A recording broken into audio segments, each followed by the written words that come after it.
வணக்கம்ப்பா. இந்த சளி பிடிக்கிற பிரச்சனை, மலச்சிக்கல் பிரச்சனை, இந்த வாயு பிரச்சனை உள்ளவங்கெல்லாம் தினமும் 10 சுண்டக்காய் போதும். 10 சுண்டைக்காயை நல்லா தட்டிட்டு உருண்டை உருண்டையாக போடக்கூடாது, தட்டிட்டு இல்லாட்டி வெடிக்க ஆரம்பிச்சிடும். அதை நெய்யில் வதக்கணும்ப்பா. எண்ணெயில் வதக்குறதெல்லாம் அவ்வளோ நல்லதில்லை.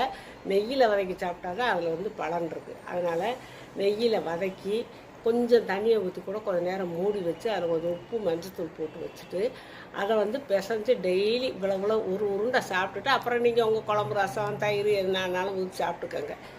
அப்படி இல்லை சுண்டைக்காய் எங்களுக்கு நேரம் கிடைக்காது அப்படின்னா சுண்டை வத்தல் இருக்கு இல்லையா, அதையுமே நெய்யில் வறுத்து நீங்கள் அதை அப்படி நொறுக்கி விட்டு நீங்கள் பிசைஞ்சு சாப்பிட்டாலும் சரி, இல்லை சாப்பாடு கூட தொட்டுக்கிட்டு சாப்பிட்டாலும் சரி, இந்த இதெல்லாம் உங்களுக்கு சரியாயிரும். குடலும் சுத்தமாயிரும், மலச்சிக்கலும் சரியாயிரும், உடம்புக்கு ஆரோக்கியம் கிடைக்கும்.